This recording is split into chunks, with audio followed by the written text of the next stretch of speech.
किस वार को क्या कार्य करने से क्या लाभ होता है, ये शिव पुराण बताती है। इसमें लोगों की बड़ी रुचि होती है।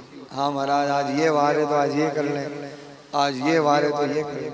लेकिन कई बार हम भ्रम में पड़ जाते हैं, शास्त्र क्या कहता है, हम क्या करते हैं। लेकिन शिव पुराण में इसका विस्तार से वर्णन। शिव पुराण में कर्मकांड को भी बहुत विस्तृत रूप से बताया है, अध्यात्म को भी बताया है, शिव तत्व को भी बताया है।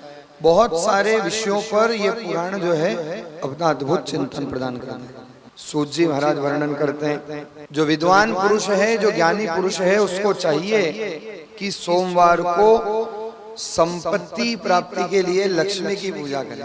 और उसके लिए जो है महाराज यहाँ पर बताया है, विप्रान सपत्निकांश भोजयेत, अर्थात सोमवार के दिन लक्ष्मी की पूजा हो।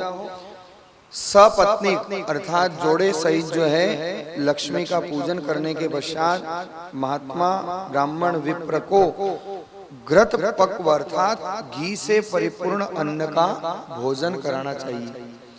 लक्ष्मी पूजन करें और विप्र को, जो ब्रह्मदेव है, उनको जो है भोजन कराने का विधान सोमवार का लक्ष्मी पूजन का बताया गया है। काल्यादिन भौमवारे तु यजेत रोग प्रशांतये माशम उद्घानन कानेन ब्रह्मणा चैव भोजयेत। सूत जी महाराज कहते हैं कि मंगलवार को साधक को चाहिए कि शरीर में हो रहे रोगों की शांति के लिए भगवती काली का पूजन करें और पूजन के साथ उड़द, मूंग, अरहर की दाल से जो युक्त अन्न है उसका भोजन ब्रह्म, विप्र और महात्मा को करावें। तो यहाँ पर ये वर्णन किया गया। आयुष्य कामे गुरुवारे देवानां पुष्टि सिद्धये उपवीतेन वस्त्रेण क्षीराज्येन यजेत बुधः। उसके पश्चात वर्णन किया कि बुधवार को विद्वान पुरुष को चाहिए कि दधि से युक्त अन्न से भगवान विष्णु का पूजन करें। दधि अर्थात दही से जो युक्त अन्न है उसको लेकर के भगवान विष्णु का पूजन करें। ऐसा करने से साधक जो है सदा पुत्रवान, मित्र और स्त्री आदि की पुष्टि होती है, वो दीर्घायु होता है और सदैव जो है वो भगवान विष्णु का कृपा पात्र होता है। आयुष्य कामे गुरुवारे, अगला जो वार है गुरुवार, गुरुवार को जो दीर्घायु होने की इच्छा रखता है, अर्थात जो आयुष्य की कामना करता है, जो लंबी आयु चाहता है, सूत जी कहते हैं दीर्घायु होने की जो इच्छा रखता है, गुरुवार को देवताओं की पुष्टि करके वस्त्र यज्ञोपवीत और घृत मिश्रित खीर को प्रसाद रूप में बना करके ब्रह्म, विप्र, महात्मा को प्रदान करके जीव को, साधक को जो है आराधना करनी चाहिए।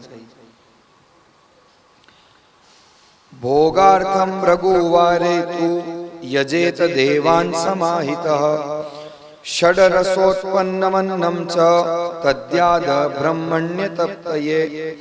उसके पश्चात महाराज भोगों की प्राप्ति के लिए शुक्रवार को एकाग्रचित होकर देव पूजन करें और ब्राह्मणों की तृप्ति के लिए षड्रस युक्त अन्न का जो है साधक को दान करना चाहिए।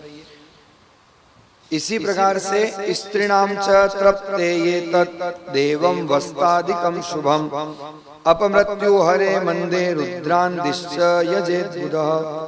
शनिवार का जो दिन है वो अपमृत्यु हरण का दिन होता है, शनिश्चर का दिन होता है।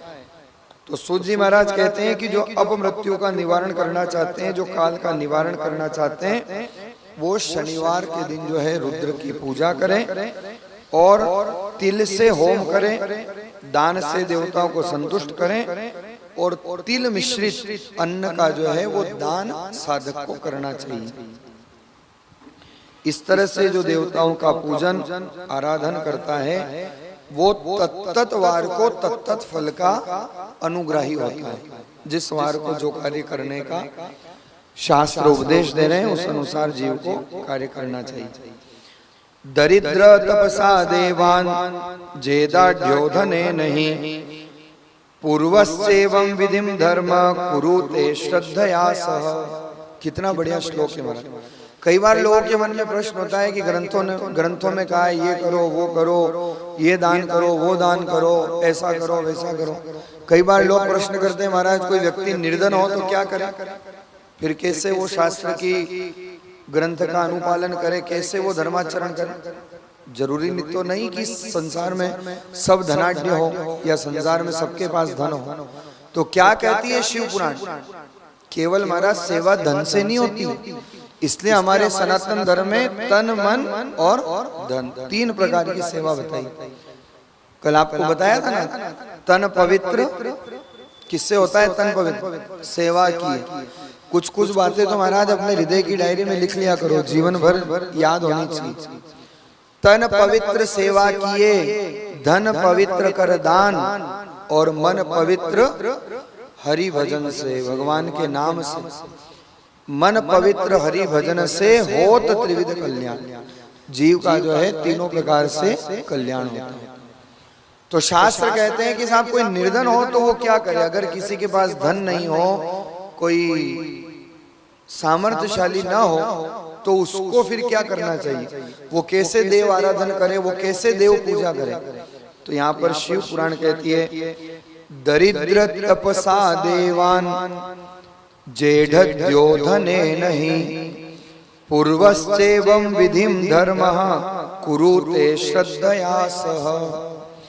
शिव पुराण कहती है कि व्यक्ति के पास अगर धन नहीं है, वो निर्धन है, तो उस मनुष्य को तपस्या करके, जो तीसरा कार्य बताया है तप, अपने शरीर को तपा करके, तपस्या करके जो है भगवत आश्रय लेकर के अपने जीवन को भक्ति मार्ग का अनुगामी बना सकता है।